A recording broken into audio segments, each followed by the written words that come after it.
And I also produced a campaign sa Fight Media or FYT Media. It was co-founded by Sir Ato Marolio. Ako ho yung nag-lead sa mga community journalists ng Cebu. Tinawag ho namin yung BizDocFight. Hashtag BizDocFight, FYT. So, ang ginagawa ho namin doon, ang advocacy ho namin doon, ay train campus journalists and students para gumawa ng mga local stories sa Cebu. So, we educate people about culture, about news in Cebu. In fact, sino yung mga nag-NSPC last year sa Marcar? Sa Cebu. May mga bumabalik. So, yung mga nandun sa Marcar, we also produced viral stories last year, NSPC. So, yung mga nakikita nyo din na produce ng mga vertical video stories, isa po ako doon sa mga bubuo nun. So, you see, iba rin ang grind or iba rin yung pressure kapag nasa behind the camera ka.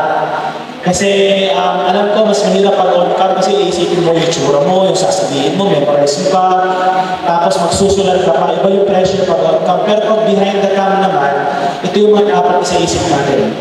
Next. How do we make slave narratives? Ito ang ilan sa mga pointers ko. Next po. Dapat the research is giving. Okay? It's giving. Sabi nga ng trend, di ba? Dapat the research is giving. Ibig sabihin mo, dapat accurate. Dapat hindi lang mabilis. Dapat tama ho ang inyong isinusulat at ibinabalita. Pro tip, lagi kong sinasabi to kahit anong klase ng test ng aking inventor. I would appreciate, kasi I actually judged for RSPC then in one of the regions, for TV, I think, or the radio. Isa sa mga pinaka-na-appreciate ko kapag ang mga campus journalist ay naglalagay ng paragdagang context sa balita beyond the fact sheet that was given. Kasi ibig sabihin nun, nagbabasa kayo ng balita, nakikinig kayo ng balita. Di ba, ano sabi naman kanina sa isang lessons niya, na 7 lessons? Kagabi, sabi naman Jess, ano yung isang lesson? Ano yan? Very good. May mga nakikinig. Please read. Di ba? Yun yung gusto ko i-emphasize. Dapat magbasa tayo. Mag-research. Hindi ho pwede na isang narinig lang natin sa kaklase mo at paniniwalaan mo na. Di ba? Dapat you have to find it out yourself. Okay? Next. The protagonist should eat and leave no crumbs. Okay? Anong ibig sabihin nito? Kapag gumagawa ho tayo ng content, dapat ho yung ating subject o yung tinatawag natin case study, siya ho ang bida ng istorya. Siya ho ang kinakapitan ng inyong kwento. Hindi ho kayo. Alright? Dapat ho ganun dahil sobrang ikli na nga lang ng airtime sa mga balita tapos aagawan pa natin ng airtime yung ating mga case study. Ano lang ang maririnig nila?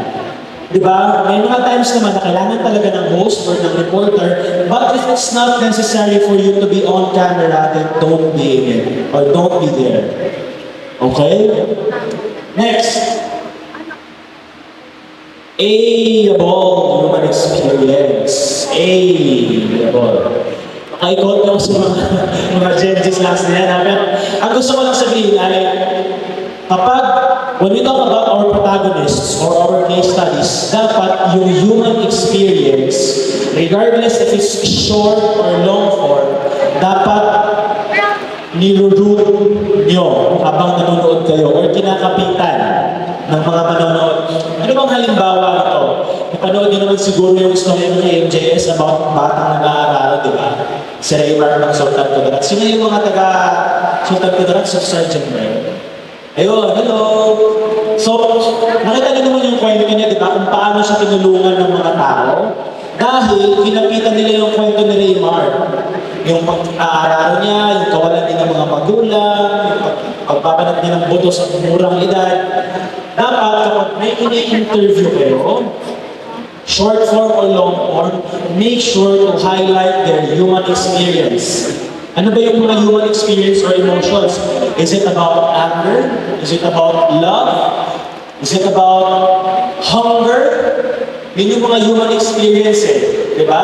Na kailangan natin isipin para hindi magmukhang flat yung ating mga stories. Next,